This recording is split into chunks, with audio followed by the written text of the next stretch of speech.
Welcome back to the Foil Project. Today we're super lucky we're not going to be joined by one guest, but by hopefully four. And this is the crew from Code Foils. So thanks for coming on today, guys. Right here we've got Marcus and Dan with us. Thanks, Nice to see you guys. Thanks for having us again. And I guess we'll start by just trying to FaceTime Jimmy and Ben.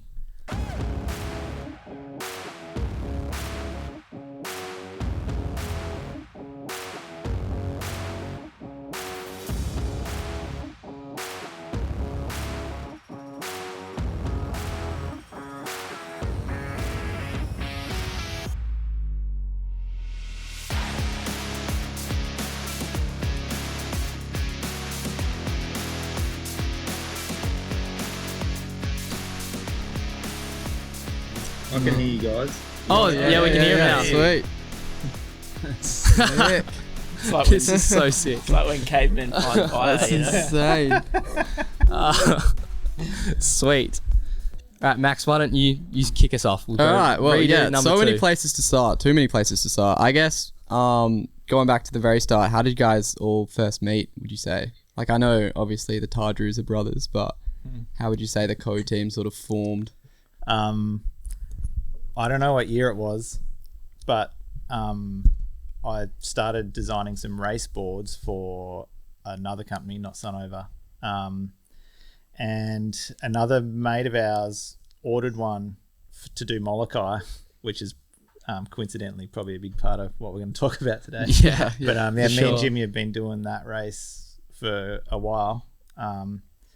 So that started a long time ago, that relationship. Obviously, Ben's my brother. The weirdest bit, I reckon, is Dan's involvement because... The blow-in. Not really. It was like it was meant to be. I actually met a girl in Perth and we lived miles apart from each other. So we moved halfway between where we both live and rented a place. That place happened to be 4 doors down from Dan. Yeah. And we'd already decided we're doing Code. And me and Ben can draw up foils on a certain program. And me and Ben are probably not the best tech guys out there.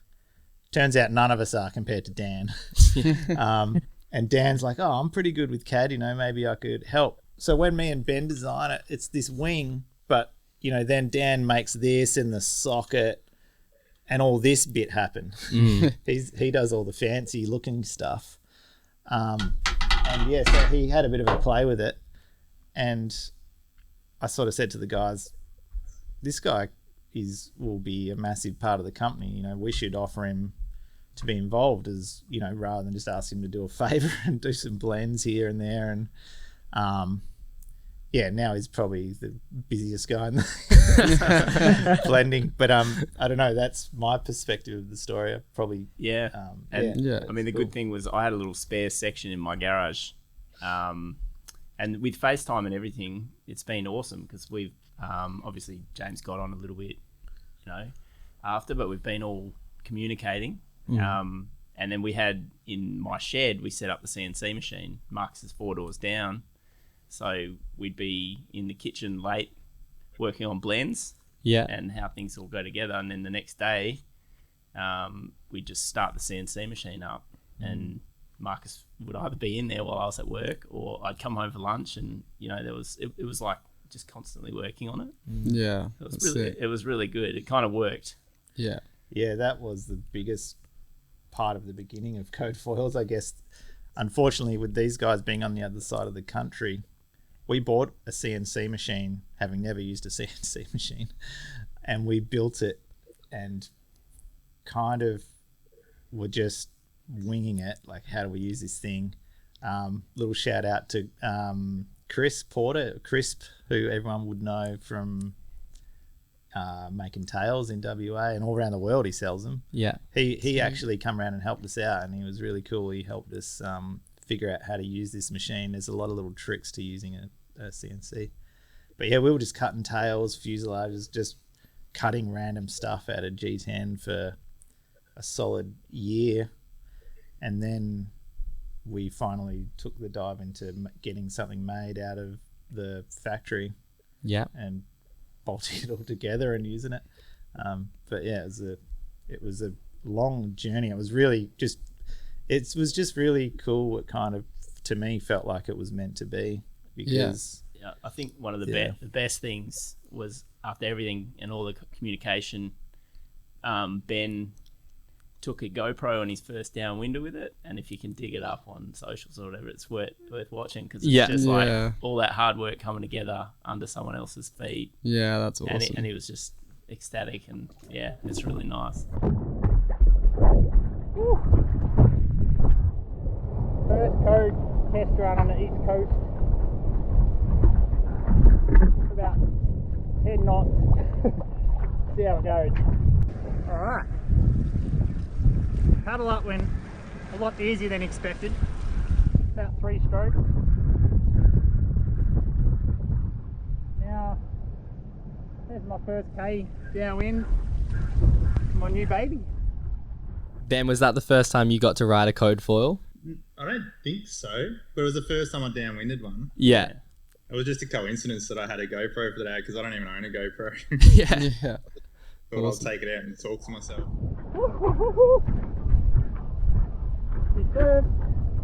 I swear I knew Jimmy. I swear we knew you before that, though, Jimmy. Ben and I were mates before Marcus and I were, because Ben lived on the Goldie, and Ben doesn't remember, but Ben came down to Kingscliff once for like a paddle with me. I never remember what it was. I don't remember why, but we'd raced in the doctor, and I was just messaging you on Insta or something, and I was like, "Oh, I'm up north," and he's like, "Oh, I'll come to Kingscliff." Went for a surf or a paddle or something, but Boggy doesn't remember. My earliest memory of James is doing the doctor. Yeah. I was cruising up next to this guy, just paddling like an animal, and I'm just like cruising on my board, and like, something's going wrong with this guy. Pull up next to him, he's got like, what was it, like something taped to his board to try to make it into a dugout. And, like, he was battling. First thing I thought, I'm like, man, if this guy sticks at it and gets his equipment sorted, he's going to be a bit of a weapon. Turns out he did. Yeah. What was like the first conversation you guys had discussing like maybe we could release our own foil brand? This is something that was like a little while ago, but I was staying at Ben's place in the Gold Coast for 12 Towers, and Marcus wasn't there, but we were talking about foils and boards and whatnot. And Marcus Ben said, I reckon we should do our own thing with you, Jimmy. Like me, Marcus, and you. And I'm like, oh, man, I got a few sponsors for all this stuff. Like, we'd have to be pretty confident something pretty good. And that was kind of the first time I think the seed was planted in me. And Ben's like, yeah, but I reckon we do a pretty good job. Toad, Ben and Marcus's dad, has always said it whenever I've come around and stayed at their place. He's like, what are you boys working for different brands? And, you know, Jimmy, sure, just do your own thing. You'd kill it. And there we are. bit easier said than done. Yeah. But I guess we've finally done it, and it definitely was easier said than done. Yeah, for sure. I guess where did you guys come up with the name, and how long ago? I was driving up to Exmouth to go foiling, and my partner was driving, and I just started drawing stuff on a bit of paper, and I think I just wrote code foils. I probably heard it on the radio or something, just that word, and I just wrote it, and I said, yeah, it looks kind of cool. And I just drew a triangle, and that was it. I think I sent it to the boys, and they're like, what does it mean? I'm like, doesn't mean anything. Yeah, that was the beauty of it. So What's with the triangle? What's my answer back? I think was something like, what's with the tick with Nike? That's just that's tick. very true. That's such a dumb thing to put on a shoe, but it becomes something, I guess. It's like, it works. Now it's normal. Yeah. Imagine like showing your mates, hey, do you want to call our brand Nike and just have this tick here? But like, that was pretty much our conversation with code. Yeah, the best thing, even with the logo now, it's like how high you can get your mast, and Yeah. it's become like a really Just big flash thing. it off. You know, so if you can get it to the bottom of the sea, you're going to be really efficient. Yeah. Yeah. Yeah. The logo becomes its own kind of entity. Yeah. So true. I think the only thing that maybe had some relevance, the orange, we were kind of trying to go for that deserty orange dirt from northern WA. Yeah. It's probably a little bit more orange than that, to be fair. but it was that's probably the only thing that actually had some sort of thing behind it. Besides that, it's just Or we can't actually tell you the real reason because that'd decipher the code. we're all F1 fans too, and Jimmy not as much, but yeah, like the McLaren orange and yeah, we look at the color schemes of all that stuff. It's the what do they call it? The livery or library? Yeah, I mean it is the closest foil to F1 on the market, probably. to Formula One, not F1. Well, different foil. Careful. Be very careful. No, the Formula. I mean, it is an arms race. A lot of this stuff. We just got back from Hood River. There's guys with foils in bags. They put them. They go out in the water and they rotate it and hide the prototypes. Yeah, that's crazy. Yeah. Wow. Yeah, we were definitely on a different path there. We had all of our prototypes on display in the code tent. People are like, what are you guys racing? I'm like, oh, it's just there on the foil stand if you want to have a look at it. We literally had to take it off the stand to go do the race. To go racing. Yeah. Rushed up we've got to there. be racing an hour, take the foil off the stand. Yeah, I didn't have a race jersey or anything. I'm like, oh shit, the race is on. What am I going to take? I don't think I'd even used that foil before. I was like, what do you reckon, Bongi? Just use that? He's like, yep. So rushed up there with the race. It was pretty funny. Maybe we should just backtrack a bit and start with the start of this trip. So I know a couple of you guys went over to Hawaii and that's where it began. Marcus was telling me an interesting story the other day at the shop about his flights to get there. So don't know if you want to start there, Marcus. You got time for that? Yeah. Do a quick recap. So I fly on this thing, staff travel, a good friend of ours. It's basically where someone who works for Qantas and you book a flight, but you're on standby basically if the plane fills up, you get booted off. So it's like a risk thing, but it's much cheaper if you get on. The night before I left, he's like, the flight from Perth to Sydney is full. We need to rebook you. So we booked it. So I went Perth, Melbourne, Sydney, Honolulu, and then we have to go Honolulu, Maui. So it's all good. We did it, and I do the flight to Melbourne, and it was all good. And I go up to the desk, and I'm like, hey, so I just want to check in. I'm on standby, and I'm going to Sydney. And she goes, that flight's full. I'm like, what do you mean? There's like 40 seats left on it last night, and I literally booked it less than 12 hours ago. She goes, yeah, there's been all these crazy winds, storms, and heaps of flights cancelled, and they all get condensed onto the planes. So then I'm running around with these bags that are weighing, maximum weight 30 kilos, dragging them around. Anyway, I just bought a flight to Sydney, which was fine, sort of. And then Wasn't that fine flight, at the time. it wasn't at the time. And then you go to the counter like, oh, what about all that luggage? We're gonna have to sting you for that. Anyway, that's another story. So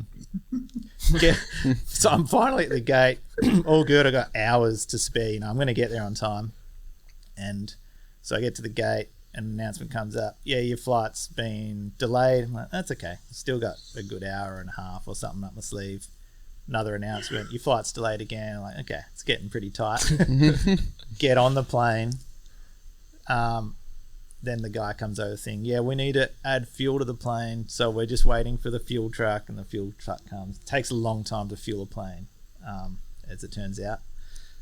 Fill up the plane, get in the air. I'm in the air, and I'm texting the guys, like, I don't think I'm going to make it. Like, we think our flight's delayed, so you might be okay. And I'm like, righto. Anyway, then the plane starts doing circles. The guy comes over the speaker.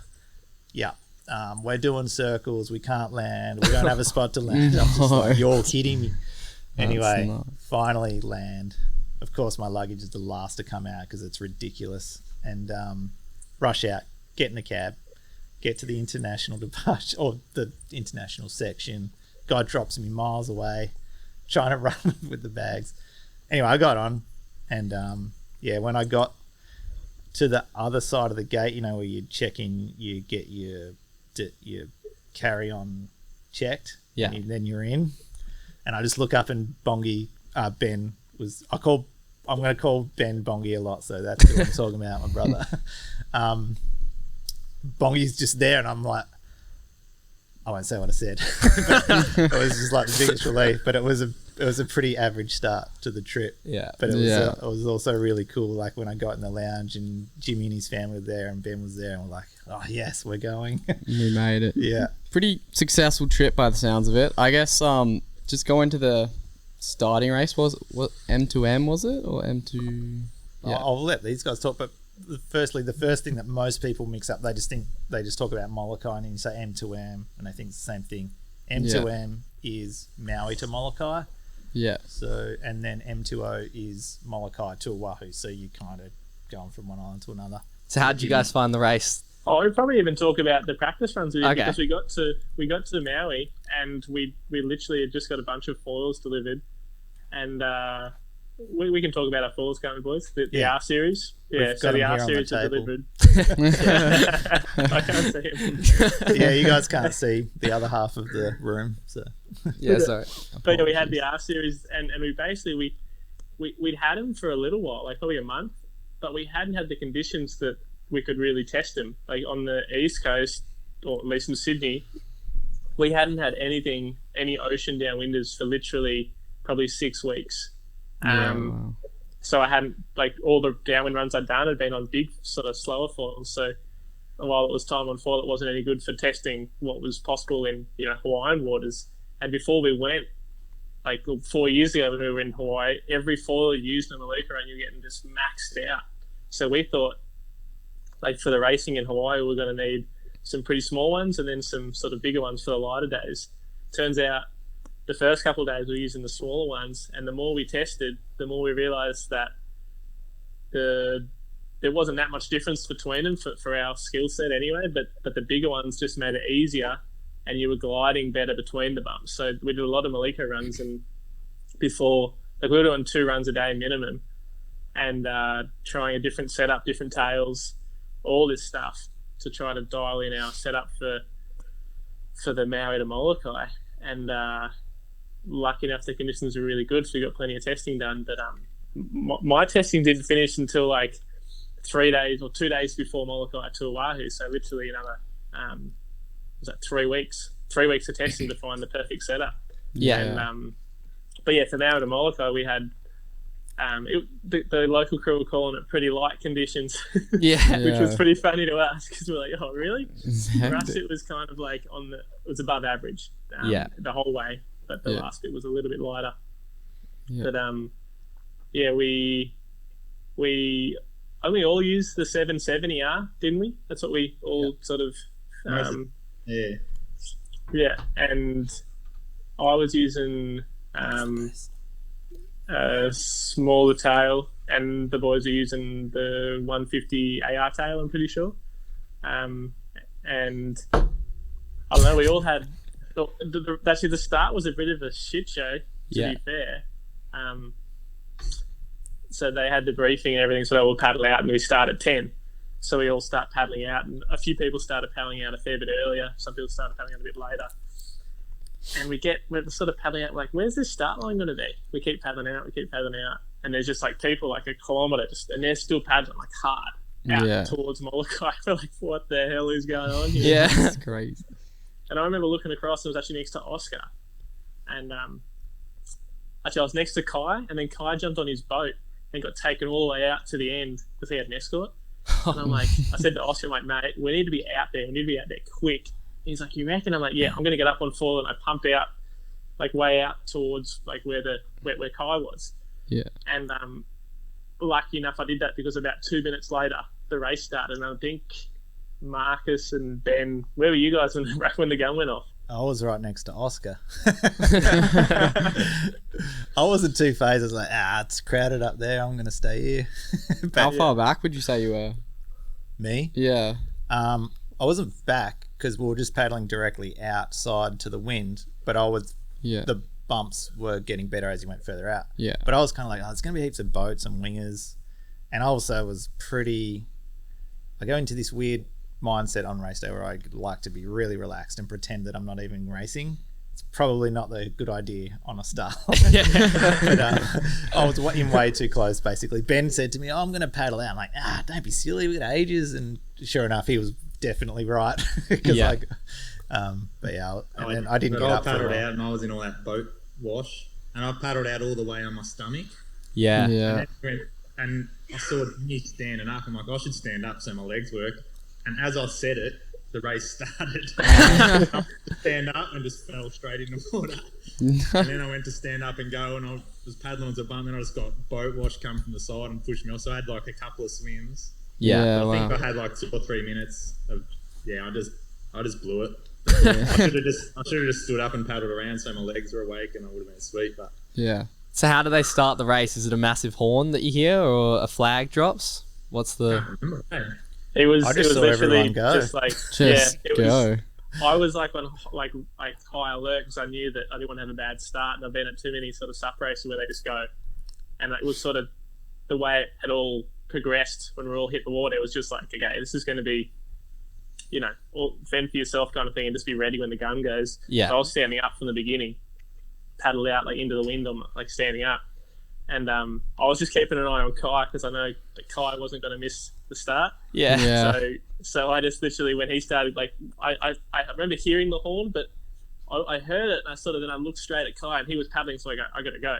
It was Yeah. like time to go. So I'm like, okay, because it was sort of weird because the line was so stretched out, and the start boat was, I didn't even know where it was. It wasn't that loud a horn. It was pretty faint. So I was more just looking at the competition and being, okay, I'll be ready when they're ready. Yeah. And to add complicating the start, Kai's boat somehow got stuck right in the middle of like the line where everyone was. Yeah. And that's Yeah. the boat that messed up Ben, and I think a bunch of people were complaining about it. It was just the way. It was a disorganized start, which basically whenever you start in a wind line like that and don't have a proper start, like furthest out and furthest in, it was going to sort of be. And I was lucky enough, I've done a few races that it's like on the SUP that I've seen that all happen before, basically. Yeah, So I'm like, yeah. be ready. A few people I spoke to Oscar after the race, and he had a shocker at the start and the finish. He said, I've learnt my lesson, because like things like that, you can, especially for a race like when the bumps like full downwind race, it can ruin your entire race if you have a bad start. Yeah. For sure. And then you get stuck behind all the escort boats, and it's Yeah. like it's hard to pass the guys that you're faster than because they're escort boats behind them. So you kind of got to go around them. Yeah, that's Because tricky. Yeah, it's real tricky to pass foils when there's escort boats, I reckon. Yeah. Ben's point about passing boats is very valid. It was really annoying, but Yeah. the cool thing with that race is there's not actually many escort boats. You don't need them. You don't have to have them for that race, and that's I love this race because it's so relaxed. Yeah. And you don't need an escort boat, which costs a lot of money. Yeah. For M2O. Like, M2O expense is crazy. All the guys that just get to the start line and paddle up, or just get to the start line, they've put in so much effort. This race is so cool because you can just show up, pay a small entry fee. As Marcus said, it's always that's the race you want to do. M2O is it's not as, even the course, it's not as fun. Like it's a grind, M2O. Yeah. For sure. What I was going to ask you guys is fine-tuning your foils. What did that entail? Like, what were you doing? Were you changing your mast length? I assume you stuck with the same mast, or tail wing, putting shims in. What was the go? Well, I guess you try to keep as many things as possible the same. So obviously, we were all on a 75 mast all the time, and we're all using the long fuse, whereas at home I'll generally use the medium, but these guys like the long downwind. So as soon as we were there, I just put the long on and just stuck with it because we're always trying some, so I never wanted to go back to the medium. Yeah. I guess what we were facing is like a powered up sensation, but still with a lot of speed. So like the feeling of a solid setup, but still with a high top end, I guess. Yeah. So mostly just tails. Occasionally like half a degree of fin. Well, I know you guys then went off to Hood River, excluding Jimmy, who I assume stayed in Hawaii. But Ben, do you want to keep talking us through what happened in Hood River and your race there? Yeah, so Hood River, we got there 3 or 4 days before the race, and we actually set up a tent to show our foils to people. And as far as the race goes, the bumps in Hood River are a bit different, like it's a river. So Yeah. you don't have a big top end, so I use the 860R series, which is getting pushed in production now. It's probably sitting in front of you, maybe. And so did Marcus, and Dan used the 1130, I believe. Yeah, in the race. Yeah, because it was really quite light at the start, so you the main priority is to get up fast. And the race at Hood River is pretty organised because you pretty much paddle out from the beach and the start line between a post and the far side. And I sort of learned my lesson in Hawaii, so I always made sure I was creeping forward. Yeah. What you do in the old SUP days, always staying. And I had a good feeling about the foil. I'm like, I may as well have a crack. So I was just tried to be on the front of the line. And as soon as we were up, I was up on the first bump. And the speed of my setup was crazy. Like I was actually just pacing myself to stay I was like 20 to 30 metres behind the guy winning pretty much the whole run. Every time I pushed, I'd pull up sort of next to him.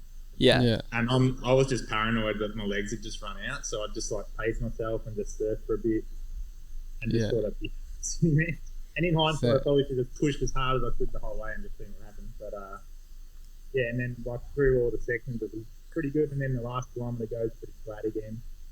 And me, the guy that was leading, and Jim, the young kid, were pumping into the finish. With about a K to go, we're all pretty much lined up. And then I sort of come down 100 metres to go. Yeah. And those two, the leader, Gage, got to the line first, and then Finn just pumped past me as I was running. And I looked before I come down, like my legs just stopped. Because in my head, I'm like, I'm just going to pump. I'm going to make it. But just working, they weren't communicating with my brain. Yeah. I saw a pretty good video of that finish, actually. I have to share it with you boys because it was pretty crazy. It just looks like Ben, you just kept going further and further downwind to try and like stay on foil. Facing everything. And then I sort of had to, the last 100 metres, I sort of had to cut back up. Yeah. And that was sort of my plan because I need to get as far as I can on foil. And I looked behind Finn and I couldn't see who was coming fourth. So I come down and I still paddled hard, but I was sort of looked around. It was all right. Like I still was only like 20 seconds behind Finn. So yeah, it was good fun. It was pretty. But the foil felt amazing for that race. Yeah. I was saying to Jimmy, he should have come. He would have cleaned up, I reckon. He'd pump a lot further than me. Did you notice much of a difference in like the power, wind, and like speed compared to Hawaii, or all pretty similar on the foils? Yeah, no, it's definitely you really want to be powered up. Like that's how I would describe it. Yeah. Not necessarily you don't giant wing, but you want to be a wing that you can push forward, and you've got a wing that you can put a lot of pressure on both feet when you need to, and like sit high and drive it, which isn't necessarily a huge foil because if you get a huge foil high, you can't drive it anyway because it's too big. So yeah, I felt like what we had was a pretty sweet compromise. Yeah, sick. Bongi, yours sounds weird. Is it? Yeah. Yeah. You're one of those soundproof. Get closer to your head. It's just my computer. That's Is better. it better? That's better, yeah. It's a little better. Right, I just moved it closer now that I've done all my talking. Yeah. Sweet. Dan, how did you find that race? Well, I thought the whole Hood River experience is something that since I've been doing SUP, I've wanted to do. It was like a bucket list place. And you kind of drive in. I got there early. I flew over from Perth. It was like, 40 hours transit or whatever. I had to pick up a car, so I went and got some no-dos. Smashed a couple of no-dos. And then I was fully jacked. And the 2 days that we got there, it was dead calm. Like there was no wind, which is really peculiar for the place. Yeah. I went back, pick up the guys at midnight, had another half a dozen no-dos to get through that. And then ended up getting on the cycle. The first day was a bit of a funny one. We had to set up all our stuff because we were kind of like the only foil company that had kind of arrived, and we I guess the owners running the stall. No disrespect to any of the other brands, but we had to set up everything. So we had a whole day where we worked. Then the next day the winds were good, like really, really strong. And we took, like, the boys have been talking about that place, and you probably go a size up from what you expect. And the race was coming, so I ended up going for on that first day the 980, which is just about to come out, and then which is the size up from the 850. And then the next day, it dropped right out, and Bongi took the 860, and I jumped on the 1130, which is like, That's still an S series wing. yeah. So they just kind of scale. So from then I stayed on that 1130. And it was great. It was a really cruisy race for me because it's not a real like fast foil, but it was really easy to get up at the start, really easy to hold with the bumps, and I had a ball. Yeah. I think I surfed a lot with Gabby, who's the girl that won the girls division pretty much the whole way down, and Tomo from Go Foil was right near me. So I was kind of buzzing. I was like, this place is amazing. Yeah. And it was cool. Yeah. Awesome. So, and then the next day was still light. I took the 860, and yeah, I think it would have been a little bit light for my ability on the 860 in the race. Any extra wind, I would have totally taken that, which is the R series high aspect one. Yeah, awesome. Yeah. And I'm having so much fun with like the bigger tails now too. Yeah. Kind of getting that feeling that Bongi's talking about, where the powered up feeling, and with me being a little bit heavier, you kind of push down, you might lose a little bit of that efficiency. But some of these bigger tails, everything that I'm doing, it's lighting it up, and that's one of the big differences I found with the race too. Awesome. Marcus had a pretty cool finish. There's a good video of that one going around. Yeah. Well, Race wasn't very that. cool before that. I came down. Yeah. Like Ben said, we were just working at the stall. I kind of had lost track of time, and I was super disorganized. Like, I don't even know if I want to do this. There was not much wind, and I was just like, anyway. Then we had a lift organized, so I just grabbed the 860. I'd never even used it before. I'd never bolted it to my mast. Yeah. I grabbed one of our big tails that we've been playing with. Once again, never used. So I used the front and rear foil I've never used before. Yeah. I wasn't too fast at this stage. I was like, I'm just going to do it. As long as I get up there, I can do it. We just left our tent there with all the product in it. Could have come back and all been gone. But yeah, we were kind of rushed because it was cool. There was lots of interest. So we were busy all morning chatting. Got up there. It was super light. Everyone's scoping out everyone. What are you using? And we're like 860. And like 860? You can't use an 860. Our foils are very small for how much lift they have. So it kind of freaked a few people out. Yeah. And they were probably right for all I knew. I'd never used it. Anyway, paddled out. I was kind of just near Ben, and Ben had used it once. I should say. So he was kind of like, "Use it, you'll be fine." And I chucked on a fair bit bigger tail than Ben because I really wanted to make it to the finish.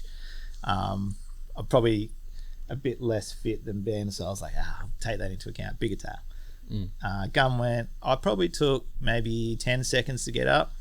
If you take 10 seconds to get up, you're probably in 30th at this race. The start line's so cool. It literally goes bank to bank of just foilers. There was so many. It was so cool. And then I got up. As soon as I paddled up, within 10 seconds, I was like, this foil's good. Yeah. Like, I'm happy. I was just standing there and I'm watching all these guys around me, all the, the young guns or the old guns, whatever, but they were all working really hard. And I was doing their speed standing there. I'm like, this is cool. And I just kept slowly creeping.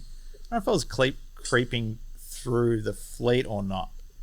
But by this stage, I could see where Ben was. And I was like, if he's having a crack, he'll be going good. And I had, it was very condensed. There was a lot of foilers. And all these guys, I don't know if they came down or what, but they were all working so hard. And I was like, maybe this is the level, they can just go this hard start to finish. I know I can't. So I was really conservative and standing there and knowing the last kilometre is going to be basically flat. Yeah. And knowing I can't pump a kilometre. So I was cruising, milking every bump, and slowly kind of worked my way up to Eric, who Ben battled with, funnily enough, in M2M. And he's like yelled out, "Oh, not again." I was like, nah, it's Marcus this time. Sorry, man. Ben's up there. He's up ahead. it was cool. There was a really good community of foilers. Everyone sort of who had done M2M. We all started to know each other on the racetrack. And I ended up creeping up. I kind of crept past Jack Ho, everyone would know from F1, and then up next to kind of like battling with Eric. Yeah. And that guy's just a weapon. He's an athlete. Like, he was going hard, and I know what he did to Ben in M2M, and I was we were having a conversation actually. I'm like, don't worry about me, Eric. I'm not getting to the finish. It's like, he's a really cool guy. He's like, you're doing great, bro. I'm like, yeah, we'll see. Sure enough, yeah, came down in the flat. Jack went past, and I was fully cooked. I even went about 500 meters further than I thought I was going to. The first time it crept into my head, you got to come down, was ages before that. Yeah. And I just kept getting a little bump, and I'd milk it, and my legs would get a rest, and I'd go. Anyway, so those two, like, I lost Eric, and Jack went past, and I couldn't see anyone for ages. I'm like, oh, I'm just going to paddle the finish. But I was actually pretty far away. I was still probably a couple 100 meters, or I don't know. It's always hard when you're out there.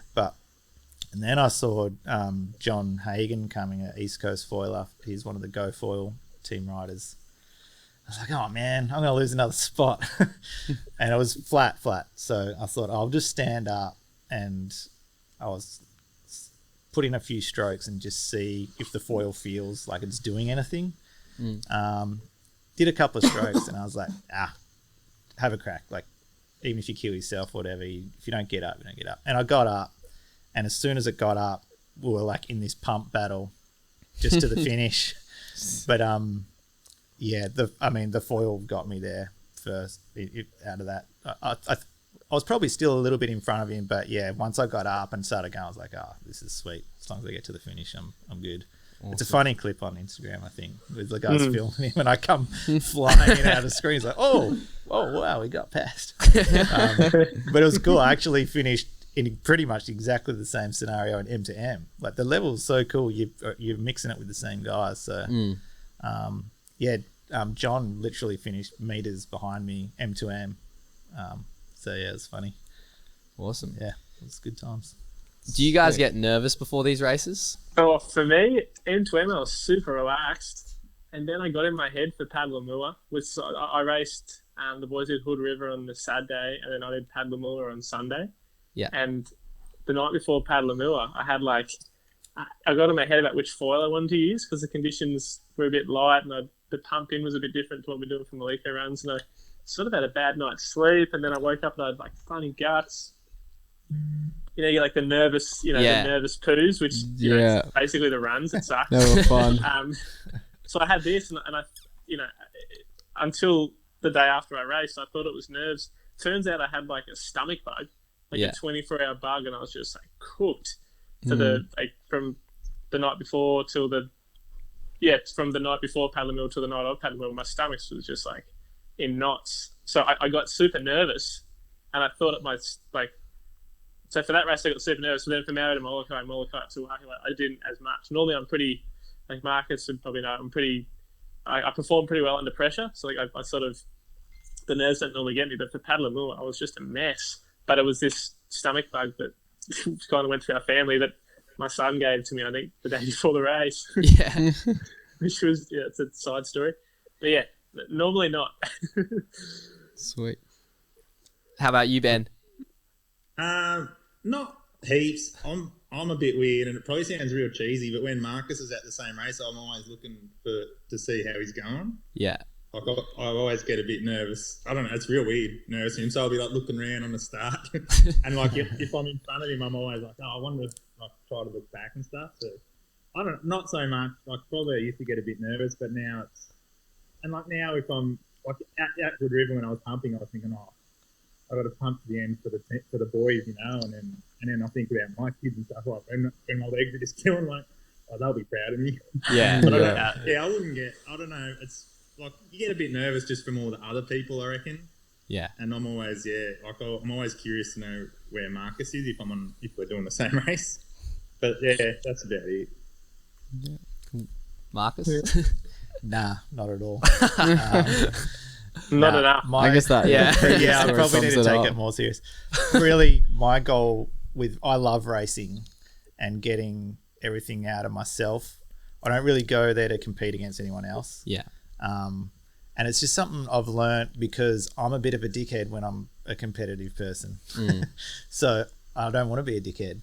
So now I'm not, and it's probably took me maybe like a good solid 25 years of high-end competition to figure out myself, don't be a dickhead.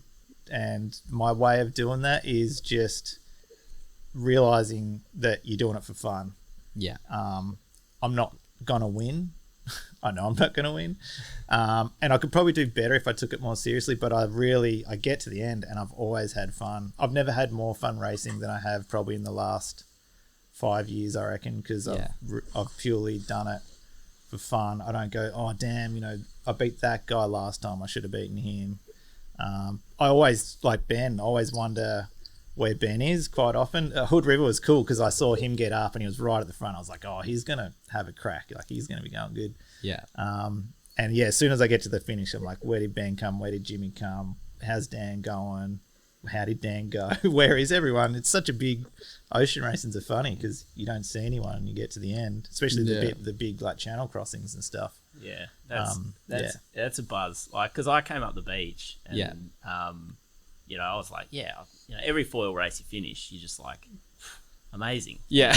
Like from my point of view. But then you run up and Ben's like on the shore, he's like, I got a podium. And I was like, yo, everyone's just pumped for it, Yeah. Nah, first thing I did was give you water, Dan, because you looked like delirious. Like, Good on you, man. You need some water.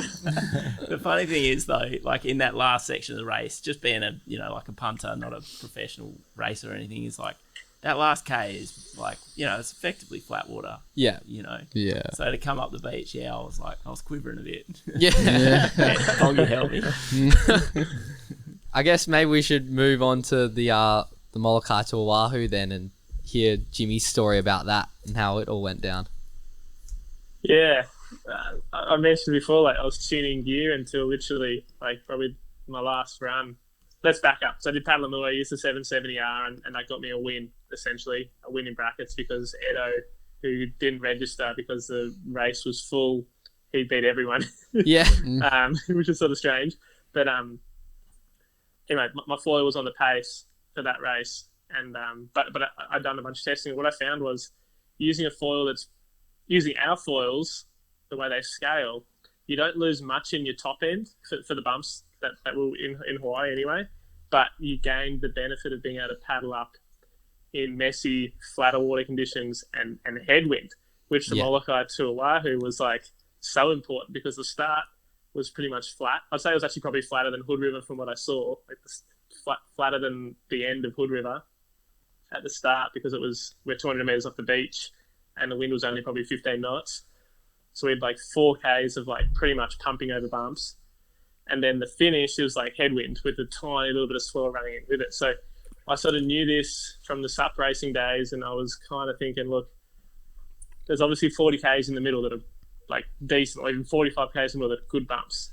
Yeah. But what I was finding from my testing was doing Palale runs and a few runs in Oahu was that I was only like maybe per kilometre 2 seconds slower, like on the bigger fall than I was on the 860R than it was the 770R. Yeah. So I was like, well, this is a big call. I remember saying to the boys, I think I'm going to run, as I said, it's a bit of a risk, but I think I'm going to run the bigger foil because I'll get further in at the finish and I'll have fresher legs from the start. And in hindsight, that was literally the difference. Yeah. Because I was able to paddle up at the end. But basically, the race, everyone was there and everyone's looking at, like, at Molokai, and it's all a bit of a buzz on the island because everyone's this one spot, Kaluakoi and Kapuhi Beach, and everyone's, what foil are you going to use? And then I'm asking the same question, what foil are you going to use? And a bunch of the lift guys like, we're going to use the 150, and I was like, kind of similar strategy to what I'm using, but there's a bigger jump between the 110 and the 150. Yeah. So I was kind of like, okay, that's interesting. So that's sort of they go on the bigger foils, and other guys, like the Axis guys, were using the pretty small ART Pros. So I'm like, okay, well, that's everyone's sort of laid on the table. they're either going for the fastest in the middle, but sacrificing a bit at the beginning and a bit at the end, or they're going the foil that'll work at the beginning and end, but sacrificing a little bit in the middle, which was, it's like chess. It's like full tactics, which is pretty different to all the other downwind races because Paddler Mill is a sprint, Hood River is pretty much a sprint, and Maui to Molokai is a downwinder pretty much all the way. Yeah. So, anyway, race day, we rock up, paddle out, and everyone's sort of looking around, and I remember I was sitting on the start line. All the crew were up sort of towards the point, and came to Wild, and Gabrielle were next to me. I'm like, what do you guys reckon, here or there? They're like, Kane sort of turned around and said, looked around, see the valley? He's like, the wind's going to funnel through that valley. We got an extra 100 metres of fetch here, and the wind's funneling through the valley. And I'm like, I'm just here because there's less people here. But he thought about it in terms of the topography and all that sort of thing. And I don't think it made that much difference, but I just didn't want to have to, dodge a winger going past me or another suck to sort of run into him. So I started a bit further south than everyone else, and the race starts, and it was the first time actually in Hawaii, the downwind month, we actually had to sit down on our boards, and then when the gun went off, we had to stand up and go. Is that like a rule, or? It just seemed, I'm not sure it was enforced, but everyone was sitting down. So if you were to stand up, I was like, why are you standing? So we all just sat down. And that's what we normally practice back home. And in WA, that's the way we've always started the races when we're sort of enforcing our own start. Just easy to keep a straight line. And on this particular, of all races, I literally sitting down, I go to jump up, and I jump up as a gun goes. And I look down, and my leg rope's around my big toe. I'm like, oh. So I was just super cool, calm and collected, just stopped, grabbed the leash off my toe and then paddled up like a second or 2 seconds later. And I was like, okay. So you're up, and maybe gave away 2 seconds maximum. And so we're just pumping around, and you're looking around to see where everyone is. And normally I'd be sort of in that first line, but I was probably on the second line because of that leash entanglement. Yeah. And I'm looking around, and there's Oscar, there's Andrew, there's Kai, there's Edo, sort of, a bunch of other people. Actually, at the start as well, I was sitting next to Perth Sandlick, and I get up and going, and he heard the gun go. He was just sat in his board, he started paddling on his stomach. I get up and he goes, "Go, Jimmy!" He was just cheering for me as I went past. I was like, "Why are you not paddling?" He hit a crook shoulder, and he was using a faster foil, so he was kind of sacrificing the start to catch up in the middle. So it was sort of the tactics, it was pretty interesting. Yeah. And so we're up and going, and everyone's sort of, pumping around. And it seemed to me like that I wasn't working as hard as everyone else because the foil was working pretty good. Oscar looked pretty comfy, and Andrew looked pretty comfy. So we were on the bigger foils, obviously. So I'm like, okay, this is it. My boat comes in, and they're saying, okay, it's just you three. It's you, Oscar, and Andrew. I'm like, okay, sweet. And then Oscar's boat comes in and comes flying in. Oscar's just in front of me here, to my right, it's a bit further north, and then his boat comes in and sits just under him. And Ben and Marcus were saying, if you get behind a boat, you can't. It was in one respect, it was easier because there was nowhere for me to go, but I had to sit on their boat wash, and so that was less pumping. But in the same respect, while I was sitting on the boat wash, Oscar was pumping away, going faster than I was going. Yeah. So I was and then I looked at the boat, and his boat was looked like someone on his boat was filming me on the boat wash. And I'm like, I don't know what the rules are, but I'm surely you can't sit in the boat wash for a long time. But at the same time, this boat drove in front of me. So I'm I just get this, I just go red. I'm get out of the way. I was just yelling at this boat saying move. Because there was no one north of Oscar. And I'm why are they sitting downwind of him? Yeah. Anyway, now it's just a little side story, but I was in my head, I'm looking at it now, why did I get so angry? I should have just sat on the boat wash and just enjoyed it and saved my legs. But I felt like I was losing ground on Oscar and people behind catching. What had happened, though, was a lot of the people that had got a good start, Edo and Kai and those guys, they'd actually gotten up and fallen for maybe a K or two, and then they'd dropped down because the bumps were so gutless. There was no push to them. So it kind of turned into just the three of us, Andrew, Oscar and I, for most of the middle of the channel. And that's what my boat captain was telling me anyway, because I was from Molokai to Oahu, I really just try to focus in on the bumps and you've got a team there, you've got an escort, you paid for an escort, so you may as well have them telling you what's going on around you instead of sort of looking around and seeing what's going on. Yeah. So my boat was saying, look, it's just you and Oscar, probably 25 Ks in, Andrew's a bit further back, and there's no one behind. James, there's only 3 of you! 3 guys! Nobody else close! It's just you 3! And my escort hadn't really done many foil, or he'd never escorted for foil races. So the thing with foil races is the distances that you can gap between people seems more than what it is. So if I can't see the person in front of me, it doesn't mean I'm not going to catch them. Yeah. So, but from the SUP or the ski or the outrigger days, like if you've gapped someone you can't see them, you probably, that's probably it, unless there's something crazy that happens. And so we were probably 1 kilometre or 2 kilometres ahead of people that were on faster foils, but my captain couldn't see them, so he's like, nah, they're not in the race anymore. But because they were on faster foils in the middle of the channel, the middle 40 Ks, they would have just been mowing us down the whole way. Yeah. Which was the risk that I took using the bigger foil. So pretty much the whole race seemed like it was just Oscar and I. I was a bit further south. Andrew fell behind a little bit, sort of in the middle, and Oscar was that little bit north. We get to about 2 or 3 Ks from China Wall. It gets all messy. Probably 10 Ks out, but from 2 or 3 Ks from China Wall, it all starts to happen. And my boat captain goes, "All right, it's you and Oscar." And then he says, like a minute later, he's like, "Oh, and Edo's catching up super fast." And I knew in my head that Edo was not on a big foil. So the fact he was only catching us now, I was like, okay, that's good, because he's going to have to get lucky with a wave to be able to pump all the way into the headwind. Yeah. So, but I was more worried about Oscar, who's like set the record for longest pumping on a foil in the waves at like 2.5 hours or something. So I'm like, okay, of all people, the Aussie that's got the bloody world record for had the world record for the longest pumping in foil. So in my head, I'm like, Oscar's the biggest competition, because he's obviously using a foil similar to me. We were pretty much neck and neck the entire race, and he can pump. He can pump a long time, and he's light. So we sort of got to the finish, and it all, as we sort of turned the wall, I look to my right, and I see Oscar go flying by, which is because he was on the north line. He sort of could speed up downwind and overtake me a little, and then Edo right behind him, like on the bump behind. Yeah. And like I hadn't seen another foiler, not close, for 50 or probably 50 Ks, let alone 2 of them overtaking me right when it's pretty much like the make or break part of the race. And I was like sort of rattled. Then a media boat comes flying in towards me, this big yellow boat who's trying to film. And I'm like, just sensory overload. You've gone from literally sitting in this middle of this big channel, just floating between bumps, seeing fish and birds, and every now and then you'd hear your escort, but nothing much else. And then all of a sudden there's just like all of this going on. And basically I was a bit rattled, but I was like, okay, it's all good. So I just sort of turn up into the wind a little bit, sort of get in their line, and then followed along. And I was like, okay, I just need to line up a wave. I get to the point where the waves start to stand up, and there's a 2-wave set just in front of me.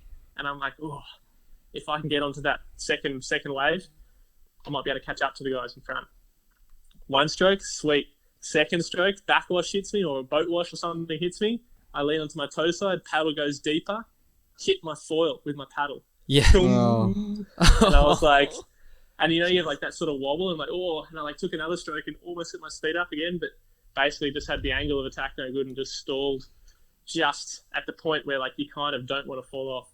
So Yeah. I like froze. I'm like, what the hell just happened? Like, Yeah. I was like, I've literally just done a clean run from Molokai all the way to Oahu. Oscar fell off somewhere in the middle.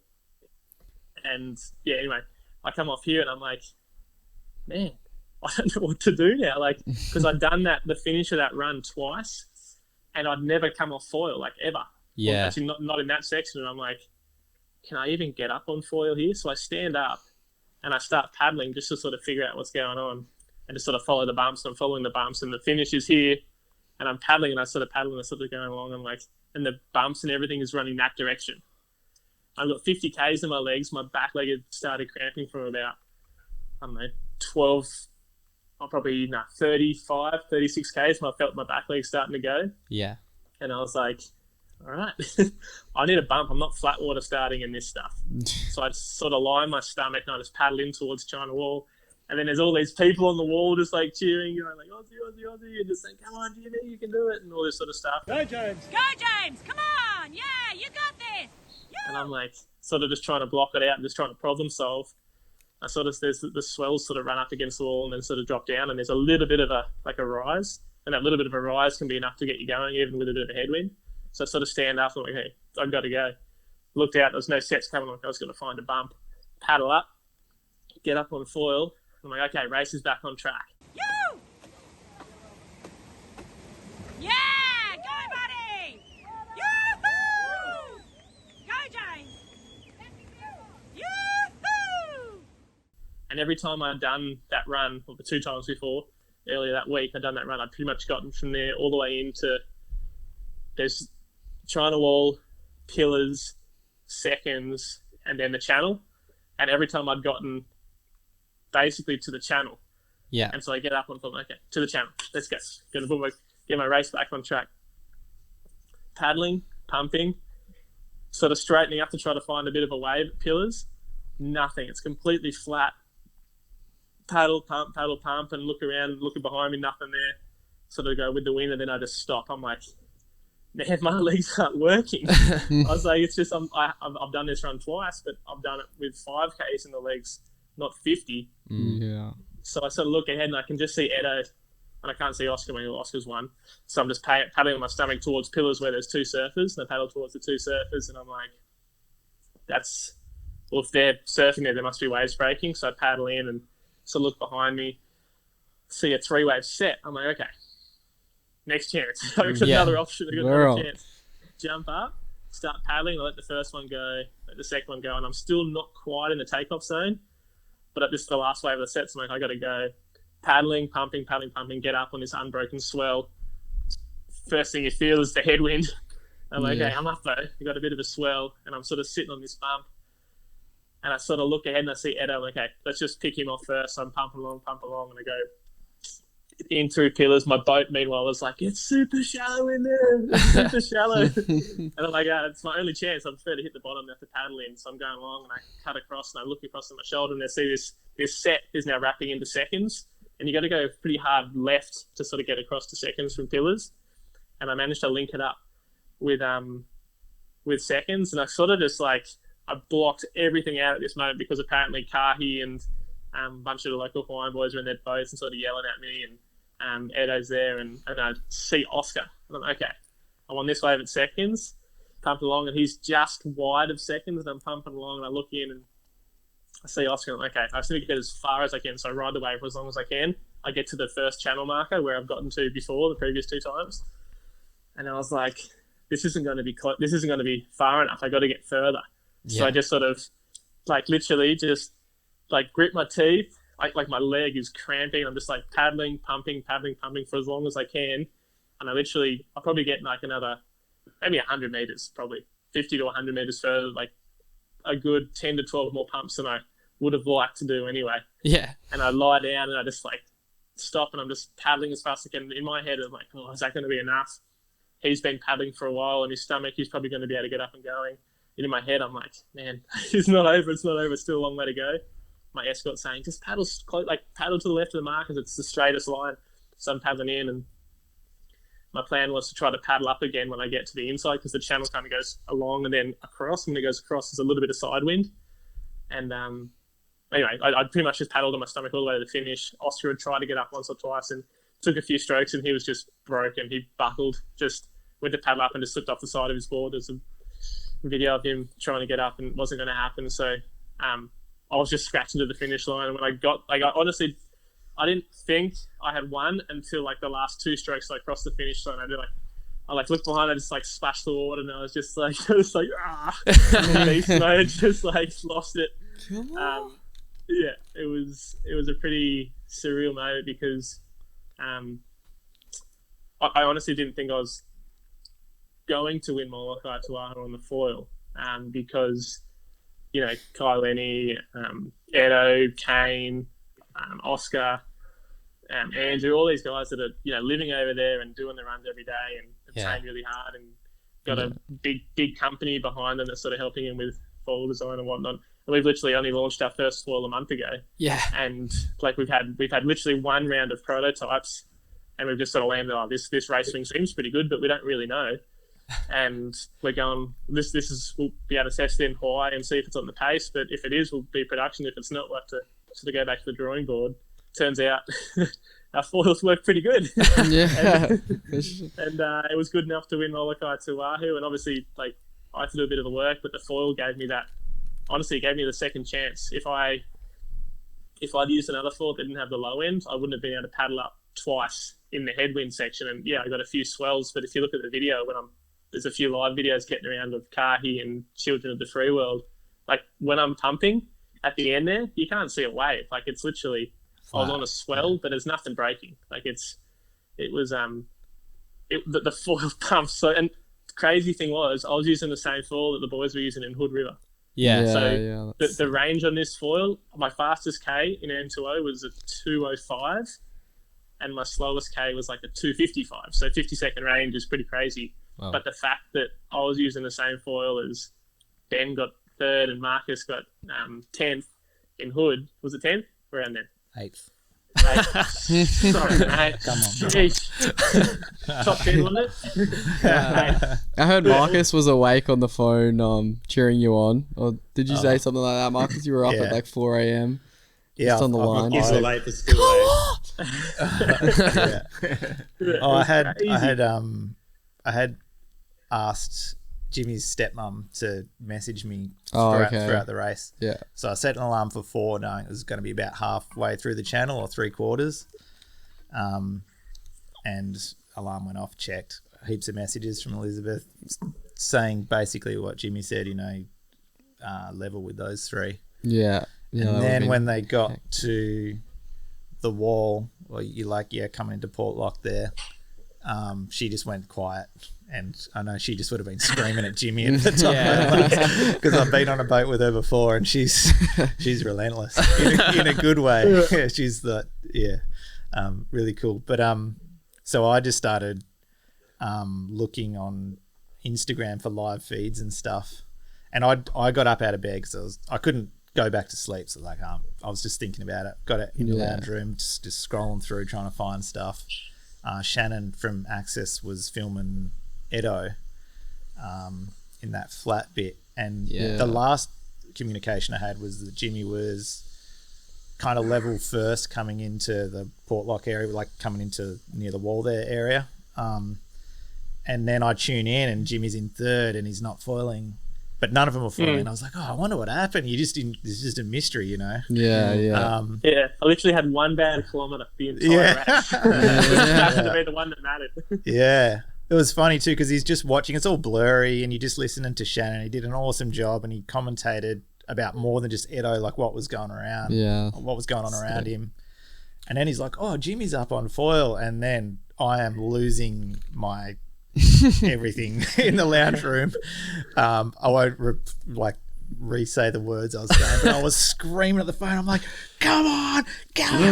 And Lisa comes out of the room. What's going on? Is everything okay? I'm like, Jimmy's on foil. No one's on foil. I think he's gonna win. And I was just and then Shannon, because you can't see where he is, so he's just said he's on foil, but then he's like, Edo's still down, and I'm like, tell us what Jimmy's doing. In my head, I'm just like, tell me what's happening. Yeah. And then he's like, the crowd's blowing up. I think Jimmy's just crossed the line. And I actually just lost it. I was crying. I was on Lisa's lap at that stage. I was pretty emotional. But it meant a lot for sure. Jimmy's definitely playing it down, saying the foil. You got to have the athlete on the foil. The level's super high. For me, just to know. That foil is super interesting, like Jimmy's just explained. You can't just have a fast foil because you've got to be able to paddle up, potentially in the flat at the start and potentially upwind at the end. Into a headwind after 50 Ks in your legs. It is a brutal race. It is brutal. So it was really cool. I was like, wow, that's awesome. I saw Jimmy paddling up the 680 in Maliko Gulch, dead flat water against the waves to get out to the downwind run. If you've been there, that'll make sense. If not, that was probably... But basically just in the river where you launch to do the Maliko run. Yeah. So when he was choosing this foil, I was like, and when the forecast was to sort of be semi-light, I was like, oh, that's good, because the lighter it is upwind at the end, and I believe that Jimmy can paddle that wing up with a headwind, knowing what he could do on a foil that was a lot smaller, so exactly the same foil scaled down. Yeah, in my head I was hopeful, but when he was down, I was like, oh, maybe that's it. Yeah. But yeah, I'll definitely. There was a bit going on in my lounge room that morning. I reckon the neighbours woke up for sure. I reckon when Edo and man, I've got the biggest brain food. Oscar. When Oscar came down and they were saying everyone was down, because I thought, oh, Jimmy's come third. I was like super proud of him. It's pretty good effort. It's pretty awesome. And then when Oscar come down, I'm like, oh, I reckon Jimmy will get back up. Like, and then he got back up. I'm like, fuck. Oh, sorry. That's all good.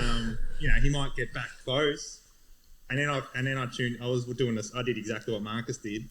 While I was doing it, I was trying to get my kids lunches and get them ready for school and stuff. Swearing, like, what are you swearing for, Dad? So I'm carrying on, and then when he was pumping, then the guy's like, oh, he's still pumping. I'm like, oh, I reckon he's got it. And it was as I was driving to school, I had my phone where the speedo is. Yeah. School watching it, just. Oh. I was like Marcus, like I've done a lot of sport in my time and had some. I was lucky enough to have success, but I think because it's like all four of us, like my brother and like I guess like my new brothers, I was just like I was building a board. I went to shape a board, and I was just in the shaping room, like fully tears in my eyes. Yeah. I think we should ring Dan, because I know Dan loves to sleep in. What were you doing at the time, Dan? Dan, your heavy eyelids. No, I woke up probably about 6, not 4. But the last bit, like I was catching up because Julian Bradley's like our WhatsApp was lighting up, and he's over in the Tahitian Islands or whatever on his boat, and they're following dots and everything, and then I got the dots and I was watching the dots, and then Ange is still asleep. I'm like, Ange, you gotta wake up. This is amazing. It was all so good. Yeah, wild. Yeah. The funniest thing actually probably about the foil choice was like a month before we're talking about what foils we're bringing to Hawaii, and I'm like, nah, the 860 is going to be too big, Marcus. Just leave my one at home. I'll only have the tow wing for when I get back.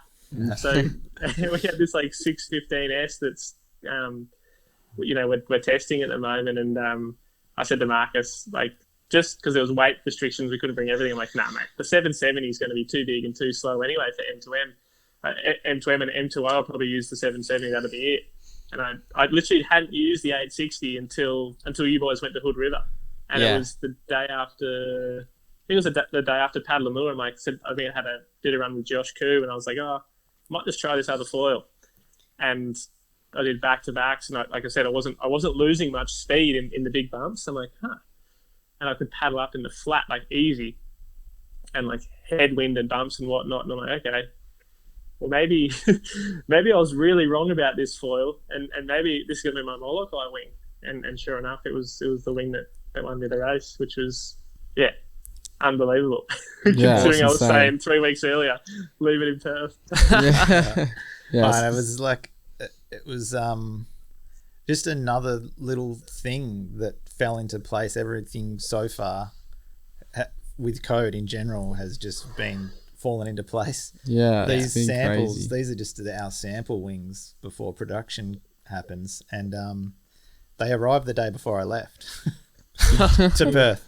So holy I'm moly. Like loading them in. There's no covers for them or anything. They're just in bubble wrap. Chuck them in, hoping they get to the other end. There was a bit of damage on them all. I don't think any of them were actually good.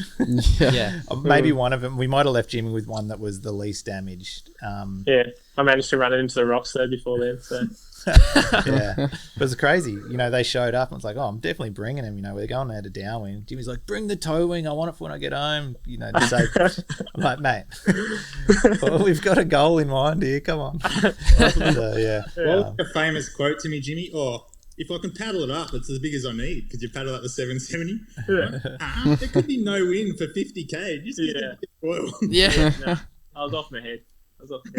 If I can paddle it up, I'll be sweet. Next minute. Next minute. couldn't even. Yeah, nah, but it was. Yeah, I tuned it to get as much speed out of it. So I had like one of our sample wings, tail wings, the 120R, as my tail, and which was a fair bit faster. So it definitely gave it more top end than like the boys were using in Hood River. But it's amazing how much difference. Like, to me, it was just amazing that we could tune it that different. That it was competitive in Hood River, and then it was competitive in one of the biggest like open ocean channels in the world, you know, and Hood River wasn't even windy, and well, Molokai wasn't that windy either, but it was still the whole week before it was honking, like the whole time of there it was windy, and so a judge had to kai after the race, and he was like, oh, it's pretty light, you know, the bumps were there from the day before, and it was so true. The big open ocean swells in the middle of the channel, they weren't from the day that we were actually racing. They're probably from the week before. Just this sort of mid-period swell, the east swell that was running, and to be able to keep up with swells on that 860R, but then you know keep up with headwind, tiny little swells, and Hood River bumps. You know, for a foil to be matching all that was, you know, pretty. I didn't expect it, and like I said, I literally tested it 6 days for the first time 6 days before the race, which was like too late. Really. Yeah. That's crazy. Just enough. Yeah. All right, we're probably reaching about as long as we can talk before our cameras start dying and we're gonna have nothing. So, what's the future plan for Code? Where are you guys headed? Where your head's at right now? It's filling the range, I think. Yeah. That's a big thing right now, you know, because there's so many people with different weights and different abilities. So yeah, that's a really big thing. Yeah, we were pretty focused on Molokai to Oahu. Like as soon as I signed up with the boys, like you'll get your wing from Molokai, Jimmy. And so that's why we had a bunch of, you know, we got probably too many small foils, to be honest. Like to be selling foils. Like most people, most brands aren't selling, you know, 600 square centimeter foils. They're selling 1,200 to 2,400 square centimeter foils. So yeah, filling the range is kind of the focus at the moment, and sort of making up for the selfish choices we made to get a few results. Paid off. Yeah, all paid off, it seems. Yeah. Probably the and that perfect. range will look so weird too, because our big foils are going to be small in area to other brands. So yeah, like when Jimmy says, you know, our 600 that he's talking about is you can fully use that downwind. I've never used besides maybe the 90 lift, but it's not as small as that.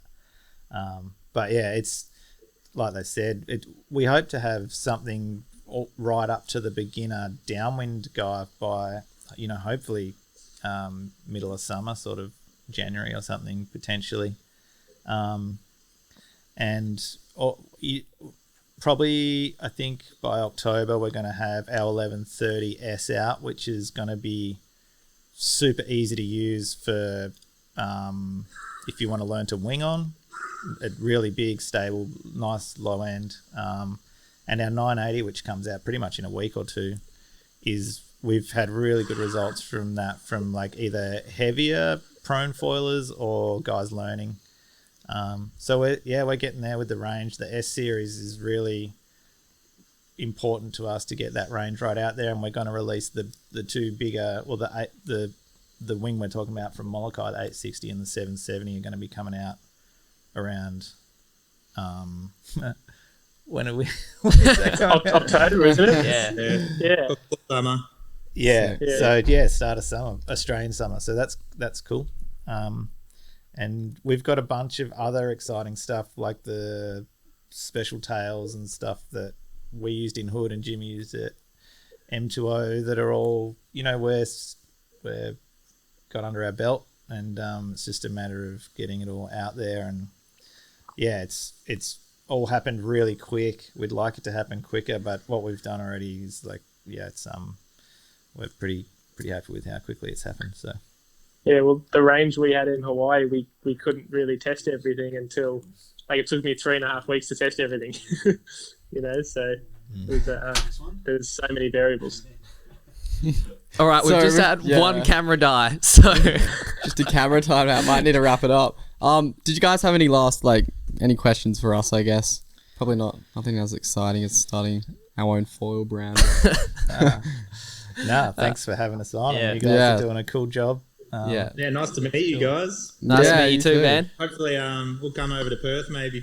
In For summer sure. sometime, Yeah. So we'll catch up. Some downwind races, I think, is what's going to happen this summer, hopefully. Yeah. Or Yeah, just how's general your- downwinding. How's your downwinding going, Hugh? Oh, I'm loving it. Yeah. It was Yeah. so sad I couldn't meet up with you when you were over here in Perth and do a couple, but I've gotten a lot better since. So maybe this time it'll be a little more I can actually keep up instead of getting completely burnt. He's killing it. Yeah. Yeah. All right. Awesome to have you guys in. Like personally, it's pretty inspiring what all you guys are doing. So I've really loved like following everything. So can't wait to see what happens next. And good luck for everything that's ahead. Yeah, cheers, Hugh. Guys, Thank you. Thank you.